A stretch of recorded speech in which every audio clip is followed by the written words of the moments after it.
하나님의 말씀은 에스더 6장 1절에서 9절입니다.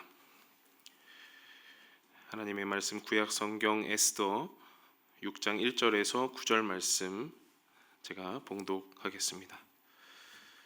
그날 밤에 왕이 잠이 오지 아니하므로 명령하여 역대일기를 가져다가 자기 앞에서 읽히더니 그 속에 기록하기를 문을 지키던 왕의 두 넷이 빅다나와 데레스가 아하수에로 왕을 암살하려는 음모를 모르드게가 고발하였다 하였는지라. 왕이 이르되 이 일에 대하여 무슨 존귀와 관작을 모르드게에게 베풀었느냐 하니 측근 신하들이 대답하되 아무것도 베풀지 아니하였나이다 하니라. 왕이 이르되 누가 뜰에 있느냐 하매 마침 하만이 자기가 세운 나무에 모르드게 달기를 왕께 구하고자 하여 왕궁 바깥뜰에 이른지라. 측근 신하들이 아뢰되 하만이 뜰에 섰나이다 하니 왕이 이르되 들어오게 하라 하니 하만이 들어오거늘 왕이 묻되 왕이 존귀하게 하기를 원하는 사람에게 어떻게 하여야 하겠느냐.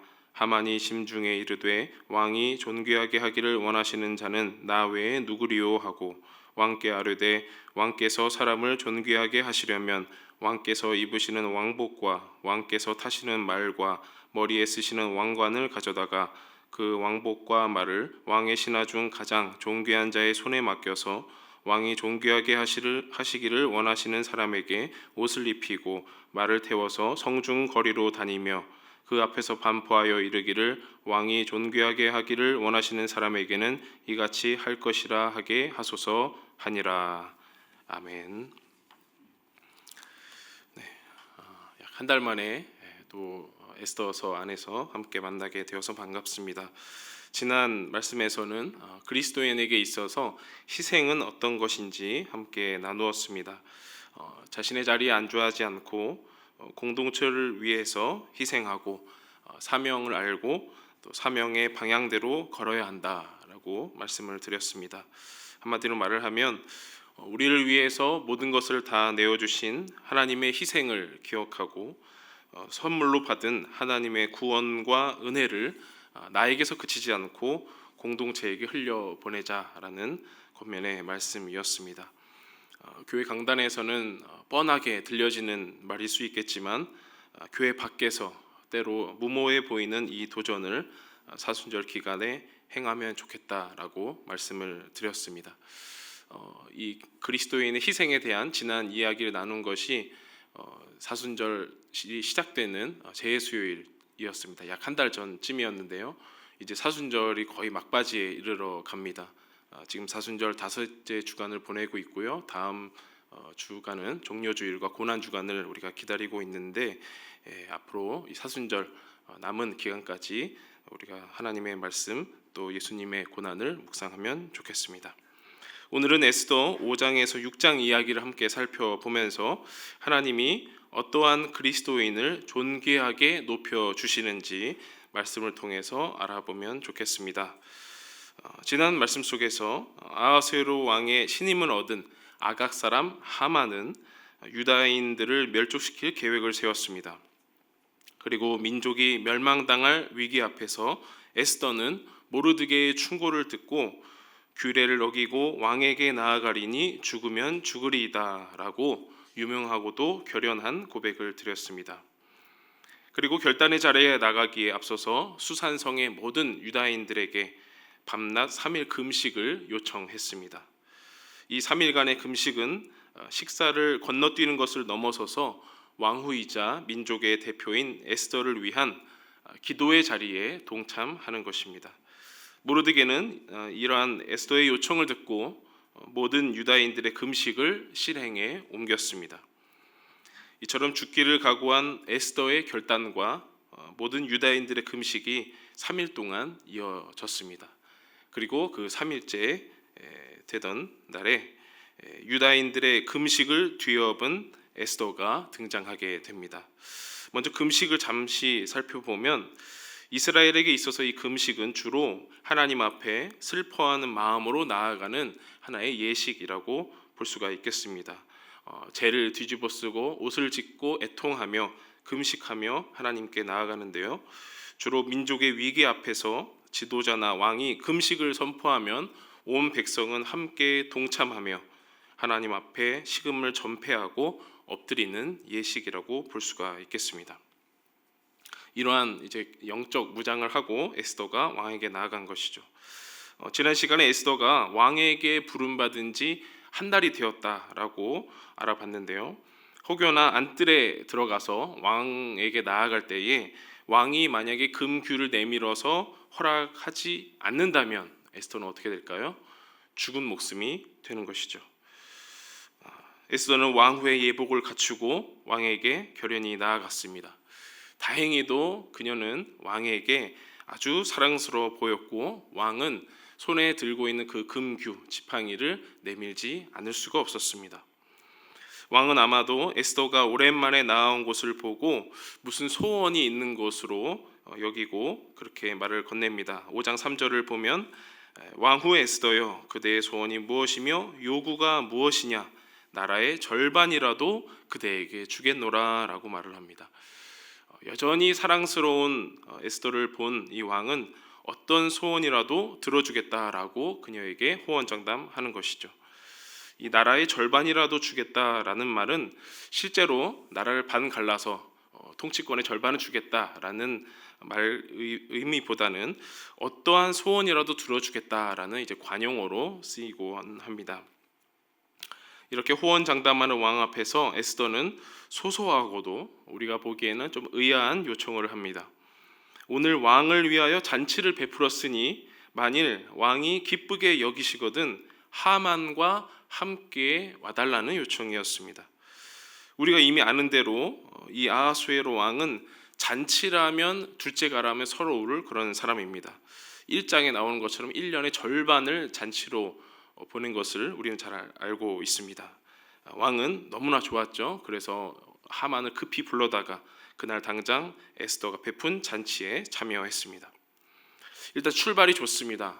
에스더가 죽을 각오로 왕에게 나아가서 첫 번째 한 요청이 수락되었기 때문인데요. 만약에 에스더가 그 금규를 받지 못해서 위기에 처했다면 또 왕이 그 잔치를 허락하지 않았다면 그 닥쳐올 위기는 아마 너무나 어려웠을 것입니다.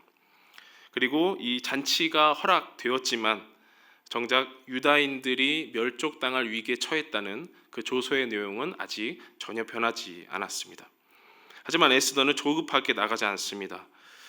진상 조사를 위해서 만약에 조급하게 나아갔을 경우 진상 조사를 위해서 왕이 그렇냐? 그럼 하만을 불러오라라고 해서 만약에 삼자 대면을 하거나라고 했다면 에스더의 위치는 더욱 어려웠을 것입니다. 하만과 함께 갑작스레 초대된 잔치에서 왕은 에스더에게 다시금 소원을 말해보라고 요구를 합니다. 다시 한번 나라의 절반이라도 주겠다라고 하며 에스더에게 요청을 이제는 왕이 합니다. 그런데 에스더가 원하는 것은 무엇일까요? 우리가 원하는 그 죽으면 죽으리다 하는 그 결단의 고백이 아니고 또 한 번의 잔치를 에스더는 요청했습니다. 서서히 소원의 갑을 관계가 바뀌는 것을 우리는 목격할 수 있는데요. 우리가 읽은 본문의 앞에 5장의 8절 말씀 함께 읽어보겠습니다. 내가 만일 왕의 목전에서 은혜를 입었고 왕이 내 소청을 허락하시며 내 요구를 시행하시기를 좋게 여기시면 내가 왕과 하만을 위하여 베푸는 잔치에 또 오소서. 내일은 왕의 말씀대로 하리이다 하니라. 어떠한 소원이라도 들어주겠다, 나라의 절반이라도 주겠다라는 왕 앞에서 에스더는 왕이 자신에게 호의를 베풀었고 또 소원을 허락해 줄 것이고 또 그것이 기쁘다면 잔치에 또 와달라고 요청을 합니다. 그러면 왕의 말씀대로 소원을 말해주겠다라고 하는 것이죠. 자, 소원을 들어줄 사람은 아하수에로 왕인데 도리어 에스더가 기다려 보십시오. 왕이 좋게 여기시면 잔치에 오십시오. 그때 말해주겠습니다. 라고 내일 응답해 주겠다라고 말한 것이죠. 이제 왕은 에스더의 소원을 들어주지 않으면 안 되는 그런 상황이 되어버렸습니다. 여기까지 상황을 보는 우리들은 에스더가 왜 마땅히 어서 뱉어야 할 그 말을 왜 안 하는지, 왜 허튼 소리만 하는지, 왜 잔치만 쓸데없이 2번이나 여는지 우리는 좀 답답할 수 있습니다. 또한 왕은 한 달 동안이나 에스더를 가까이 하지도 않으면서 왜 갑자기 에스더에게 매달리는 신세가 됐는지 매우 궁금합니다. 몇 가지 확실한 것이 있습니다. 왕은 하만의 계획에 넘어가서 유다인을 진멸하라는 조서에 이제 허락까지 했지만 크게 신경 쓰지 않은 모습을 보입니다. 또한 오랜만에 만난 왕후가 매우 반가웠고 그녀가 베풀어준 잔치가 참 마음에 들었다. 이 정도를 우리가 사실을 체크할 수가 있습니다. 왕은 시종일관 정치적인 모습보다는 감정과 본능대로 움직이는 모습을 보여주곤 합니다. 한편 이 첫 번째 잔치를 마치고 떠나는 하만에게는 두 가지 마음이 피어올랐는데요. 하나는 왕의 잔치에 초대되어서 모든 신하들보다 높아졌다는 스스로 자랑스럽고 기쁜 마음이었습니다. 또 하나는 대궐문에 앉아 있는 모르드게가 여전히 자신을 무시하는 모습을 보고 분노하는 마음, 두 가지 마음이었습니다. 기쁨과 분노의 마음 두 가지가 공존했던 것이죠. 악인에게 있어서 세상은 자기 중심적으로 돌아가는 것 같습니다. 하만은 왕의 잔치에 초대된 자신의 큰 영광을 아내와 친구들에게 자랑하면서도 자신에게 절하지 않은 모르드게 한 사람 때문에 매우 분노했었습니다.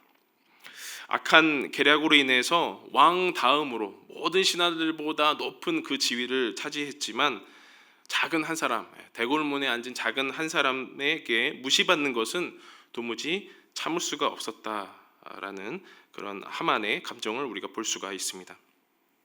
이에 반해서 하만을 무시했던 모르드게는 민족의 멸망 앞에서 두려워하거나 숨거나 절망하지 않고 담담히 자신이 있어야 할 대궐문 앞에 앉아 있습니다. 도망갈 수도 없고 하만과 대적하여 싸울 수도 없는 신세 이 모르드게는 에스더에게 귀한 사명을 독려한 후에 자신이 일해야 할 곳에서 묵묵히 있는 모습을 보여줍니다. 그리고 여전히 하만에게 절하지 않으며 신앙을 지키는 모습을 보여줍니다. 대궐문에 앉아 있는 모르드게의 그림을 하나 소개하려고 합니다. 프랑스의 화가 폴 레로이라는 사람의 작품인데요. 제목은 하만과 모르드게입니다. 네, 저기 이렇게 햇빛 가리개를 쓰고 있는 사람이 이제 하만이고요. 다른 사람들은 절하고 있습니다. 그리고 먼 산을 쳐다보면서 분명히 옆에 있는 것을 알 텐데 먼 산을 쳐다보면서 가만히 앉아 있는 사람이 모르드게이죠. 모르드게는 이제 신앙을 지키며 하만에게 절하지 않는 모습을 끝까지 보여주면서 나오고 있고요.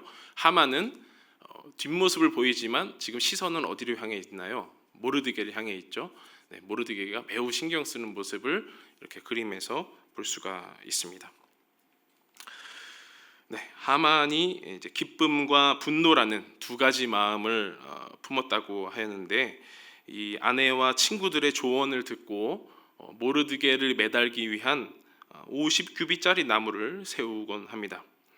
50규빗이라면 약 22m에 달하는 높은 길이인데요. 앞서서 이제 유다인들을 진멸시킬 계획을 세웠던 이제 하만이 내일 기분 좋게 에스더가 베푼 두 번째 잔치에 참여하기 전에 이 나무를 세워서 하만을 매달고자 하는 나무를 세워서 모르드게를 매달고자 하는 그 계획을 허락받고 싶었습니다. 그래서 이 장대를 잘 세우고 나무를 잘 세우고 이제 준비를 마쳤는데요. 사실 어떻게 보면 이 유다인들에게 위기가 찾아온 것은 누구 때문일까요? 하만에게 절하지 않은 모르드게 한 사람 때문이 아니었을까요? 즉 하만은 유다인들 전부가 싫다기보다는 이 모르드게 유다인들의 원흉이 되는 모르드게를 처단하고 싶은 마음이 가장 큰 것입니다. 그래서 이 높은 나무에 이 모르드게를 매달아서 수치스럽게 죽이는 것이 하만의 본심인 것이죠. 그래서 채 잔치가 열리기도 전에 이제 초대 받은 그 하인들이 오기도 전에 하만은 왕궁들로 나아갑니다. 이렇게 5장에서는 두 가지 마음을 품은 사람들이 등장합니다. 왕후의 예복을 갖추고 왕을 기쁘게 해주고 있지만 사실은 금식하며 마음의 중요한 소원을 품은 에스더가 나옵니다. 또 하나는 왕의 잔치에 부름을 받아서 너무나 기쁘지만 모르드게 한 사람 때문에 분노로 가득 찬 하만이 등장합니다. 그리고 민족의 위기 앞에서 가슴 아프지만 묵묵히 자신이 있을 자리에서 자리를 지키는 모르드게가 나오죠. 이들의 마음이 어떤 결과를 불러올지 이제 에스더의 가장 하이라이트라고 할 수 있는 6장으로 넘어가 보겠습니다. 6장에 들어서서 어찌된 일인지 아하수에로 왕의 밤에 잠이 들지 않는 모습이 나옵니다.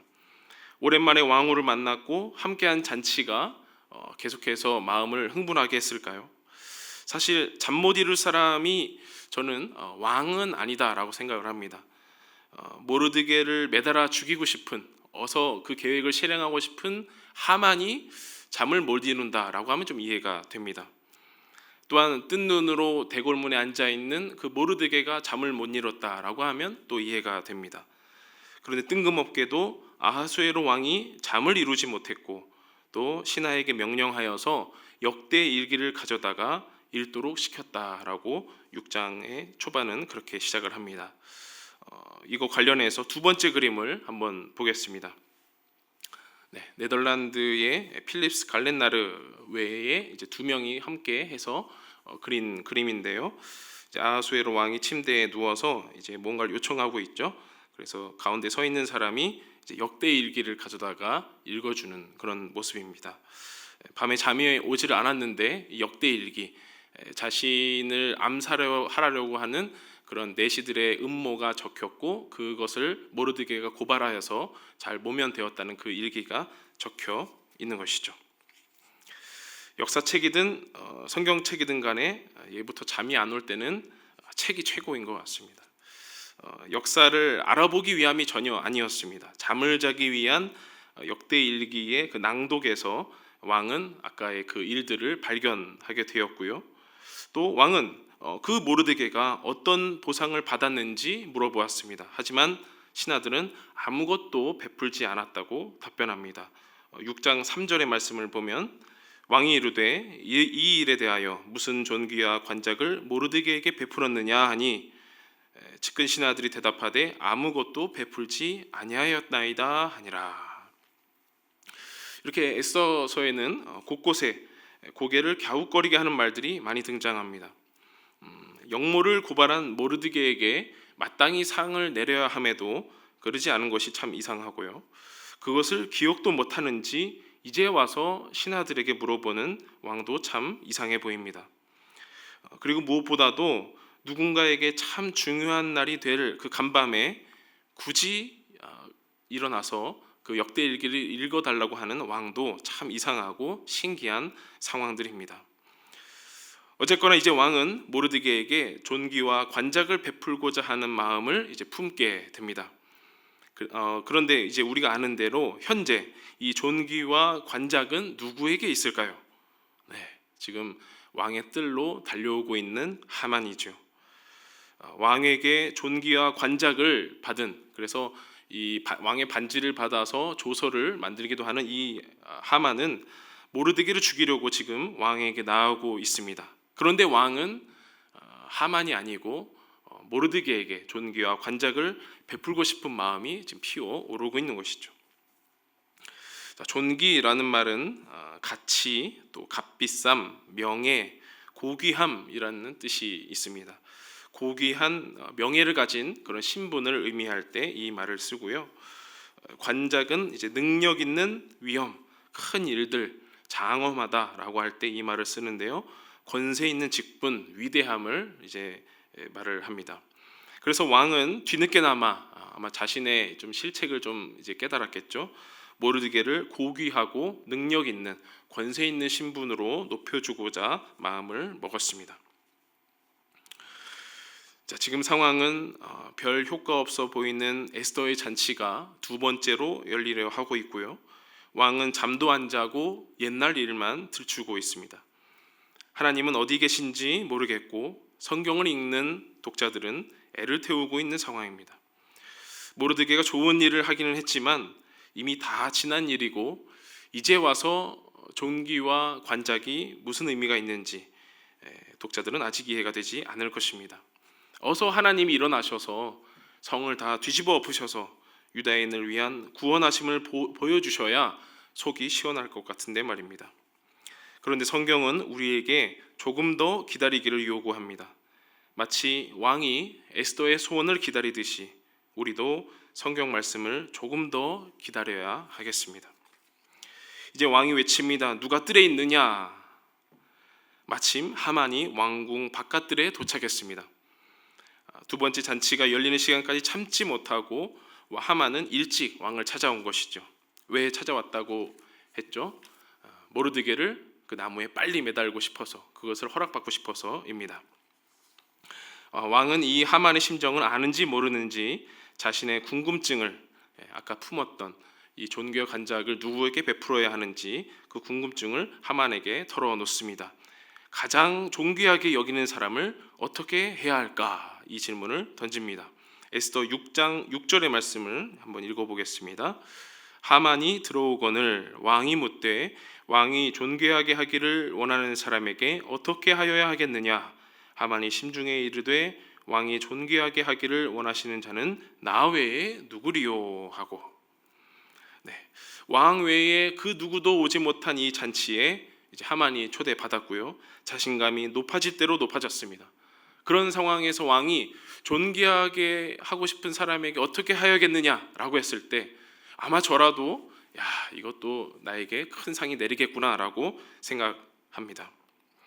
그래서 하만은 대답합니다. 존귀하게 여기는 사람에게 왕의 옷을 입히고 왕관을 씌우고 왕의 말에 태워서 성을 누비면서 왕이 존귀하게 여기는 자는 이렇게 해야 합니다라고 선포하라라는 것이죠.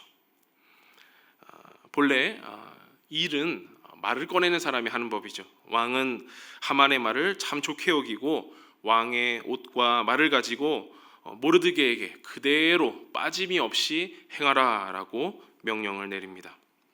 하만은 아무 소리도 하지 못한 채 자신이 말한 대로 모르드게에게 왕의 옷을 입히고 말을 태워서 직접 말을 이끌면서 성을 누빕니다.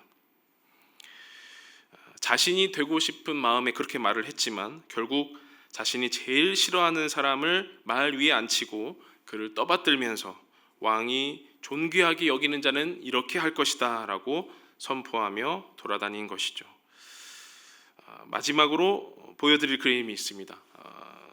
네덜란드의 화가 피테르 라스트만이 그린 모르드게의 승리라는 그림입니다. 백마 위에 타고 있는 사람이 이제 모르드게고요. 옆에서 말을 끌고 있는 사람이 이제 하만입니다. 조금 이제 간단히 볼 수 있는 차이가 있다면 굳이 말 위에 타고 있는 이 모르드게는 환한 빛이 비추어집니다. 마치 영상을 찍을 때 쓰는 반사판처럼 환한 빛이 비추어지고요. 옆에 있는 하만에게는 어두운 빛이 이제 그려져 있는 것을 보아서 이 그림 속에 무엇인가를 이제 암시하고 있다라는 것을 좀 느껴보게 됩니다. 존귀한 이 퍼레이드가 마쳐졌습니다. 이제 모르드게는 다시 대궐문으로 돌아왔고요. 하만은 머릿속이 복잡해져서 번뇌하며 머리를 싸고 집으로 돌아왔습니다. 6장 12절의 말씀, 오늘 본문 뒤에인데요. 12절의 말씀 함께 읽어봅니다. 모르드게는 다시 대궐문으로 돌아오고 하만은 번뇌하여 머리를 싸고 급히 집으로 돌아가서. 하만은 그럴 만도 합니다. 모르드게를 나무에 달기 위해서 왕에 요청하려고 나아갔는데 그 소리는 하지도 못하고 도리어 죽이고 싶은 그 모르드게를 존귀하게 높여주는 첫 번째 사람이 됐으니 말입니다. 모르드게를 제거하지도 못하고 뒤통수 맞아버린 이 일을 가지고 다시 하만은 아내와 친구들을 불러서 의논합니다. 그러자 그 말을 들은 아내와 친구들은 하만을 위로하지는 못할 망정 저주를 퍼붓습니다. 유다인의 후손 모르드게에게 굴욕을 당했으니 너는 이제 엎드러질 것이다. 망했다라고 저주를 퍼붓습니다. 한마디로 잘못 건드렸다는 소리이지요.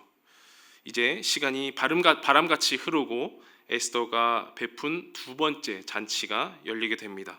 하만이 아직 번뇌에 휩싸였을 때, 요즘 말로 말하면 멘붕 상태에 있을 때에 왕의 내시들이 그를 데려가 버렸습니다.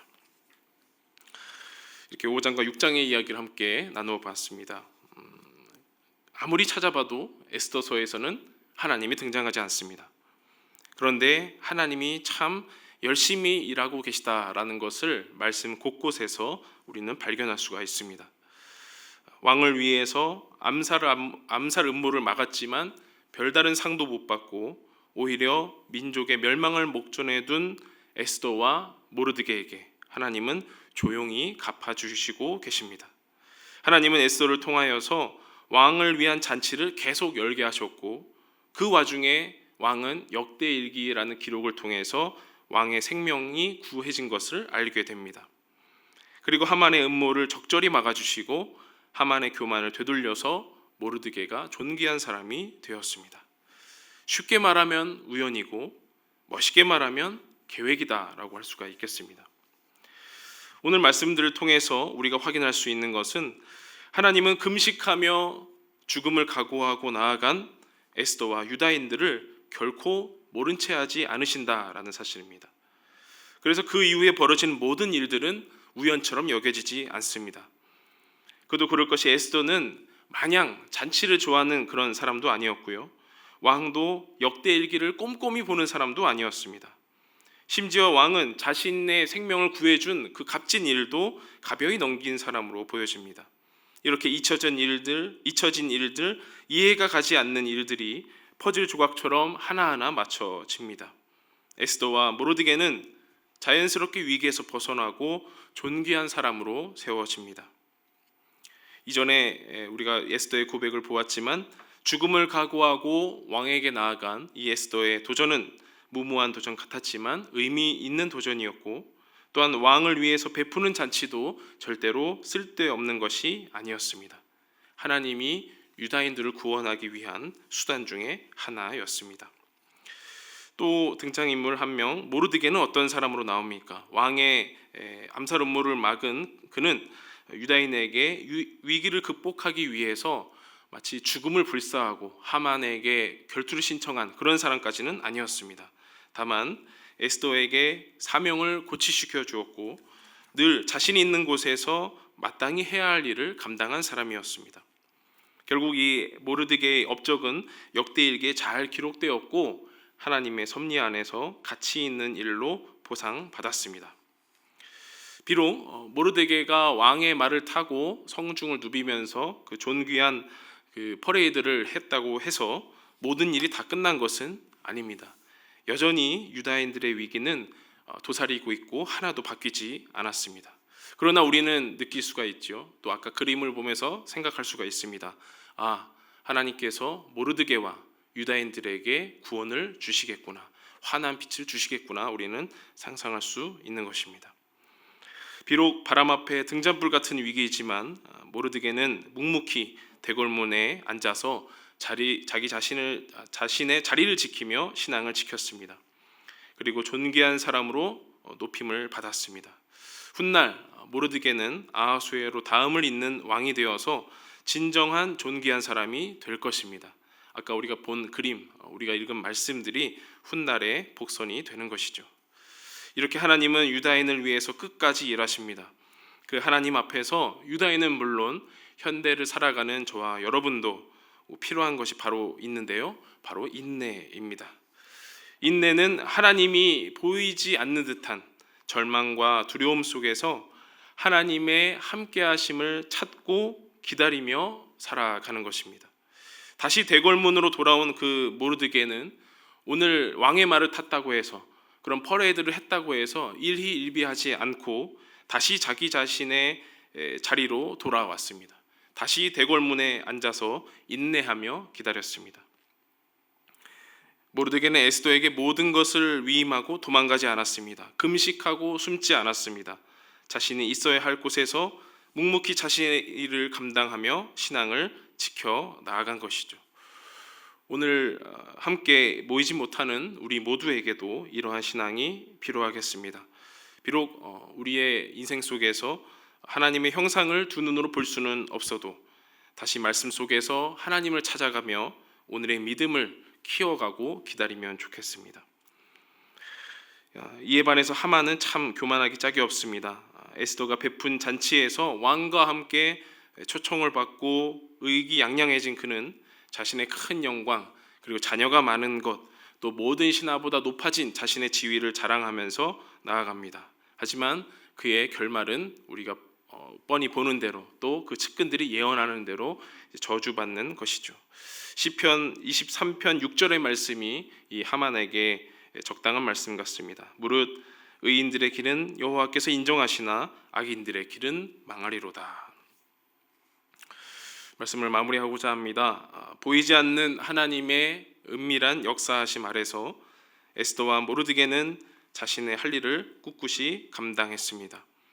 비록 당장의 모든 것을 보상받지는 못해도 자신의 자리에서 옳은 일과 선한 일을 하려는 자에게 하나님은 반드시 응답하십니다. 악인의 형통함, 악인의 성공이 지금은 영원할 것처럼 보이지만 하나님은 그리스도인을 통해서 그 상황을 반드시 역전시켜 주십니다. 그래서 장차 위기 속에 처한 하나님의 백성을 존귀하게 높여 주실 것입니다. 우리는 지금 사순절 막바지를 향해 가고 있습니다. 하나님은 실패의 자리에서 예수님을 버려두지 않으셨습니다. 실패의 자리로 여겨지는 그 십자가에 매달린 예수님을 보면서 제자들은 좌절했지만 또 우리는 의아하게 여겼지만 하나님은 예수님을 승리자로 높여주셨습니다. 실패와 절망으로 휩싸인 죽음의 자리에서 예수님은 일어나셔서 존귀한 승리자가 되셨습니다. 다시 대궐문에 앉은 존귀한 모르드게 그리고 죽는 그 순간까지 자신의 일을 감당한 예수님 모두 오늘 우리의 인생에 큰 이정표가 되었습니다. 오늘 말씀을 통해서 앞으로 존귀하게 될 유다인을 살짝 엿보았듯이 존귀하신 예수님을 통해서 온 세계에 구원과 회복이 있기를 간절히 소원합니다. 또한 하나님의 백성으로서 저와 여러분 모두가 자신의 자리에서 묵묵히 사명을 감당하며 존귀하게 높여지는 그날이 오기를 간절히 소원합니다. 아까 불렀던 찬송을 함께 부르며 기도하면 좋겠습니다. 보혈을 지나 하나님께로 나아갑시다.